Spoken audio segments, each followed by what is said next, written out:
JK Yadav Films present JK Yadav Films. Singing by Sanjeet Yadav. ससुरा के माजा छोड़ से नहीं हरियाई रे, ससुरा के माजा छोड़ से नहीं हरियाई रे।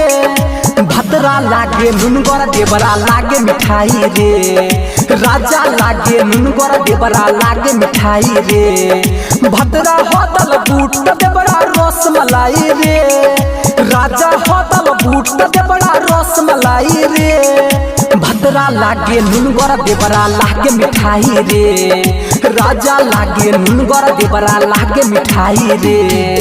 DJ good Madhubani, DJ good Madhubani, भद्रा लागे नुनगरा भद्रा लागे नुनगरा देवरा लागे मिठाई रे।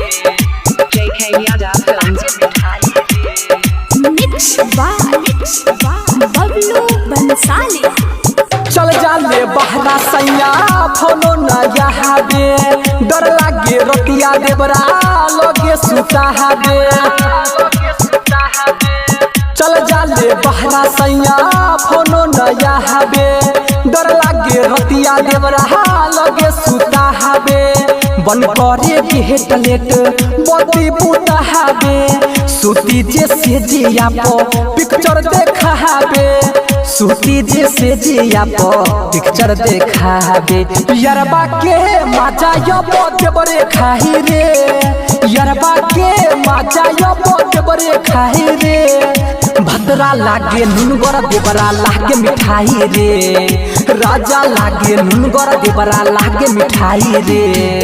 DJ good Madhubani, DJ good Madhubani, भद्रा लागे डीजे गुड मधुबनी, भद्रा लागे नुनगरा देवरा लागे मिठाई रे। JK Yadav Films. Singing by Sanjeet Yadav. घर जब रहे सैया कबो न लेहेला, मोगा ही मिलके देवरा पाजा धरे हेला। घर जब रहे सैया कबो न लेहेला, मोगा ही मिलके देवरा पाजा धरे हेला। यादव संजीत खाली गलिया काटे हेला, राइटर अंकित धोके नीचे चापे हेला। बबलू बंसाली धोके नीचे चापे हेला।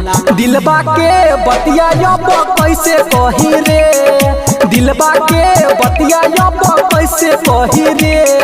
भद्रा लागे नुनगरा देवरा लागे मिठाई रे, राजा लागे नुनगरा देवरा लागे मिठाई रे। JK Yadav Films.